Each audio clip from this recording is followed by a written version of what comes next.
আপনাদের পাশেই থাকি। আগামী পরশুদিন শুক্রবার 26 তারিখ মাহফিল।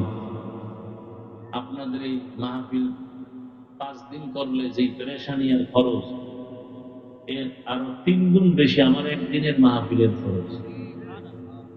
অতএব যাবেন ইনশাআল্লাহ।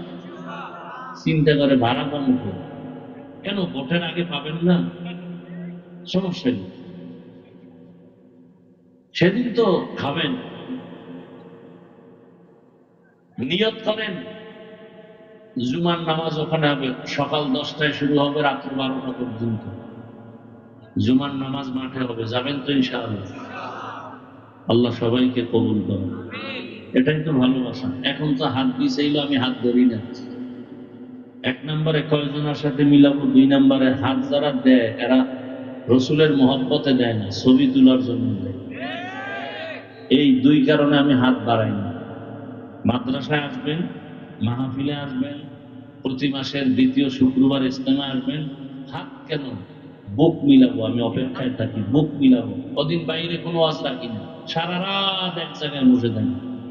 সারা দেশ থেকে আল্লাহর বান্দার আসে, তাদেরকে সময় দিই সারা রাত। প্রত্যেক মাসে 2য় শুক্রবার যাবেন। আর আগামী শুক্রবার তো মাহফিল দাওয়াত। আল্লাহ পাকে মাহফিল শেষ পর্যন্ত কবুল করেন। যারা আয়োজন করেছেন ওলামায়ে কেরাম, এলাকাবাসী, আল্লাহ সবাইকে কবুল করেন।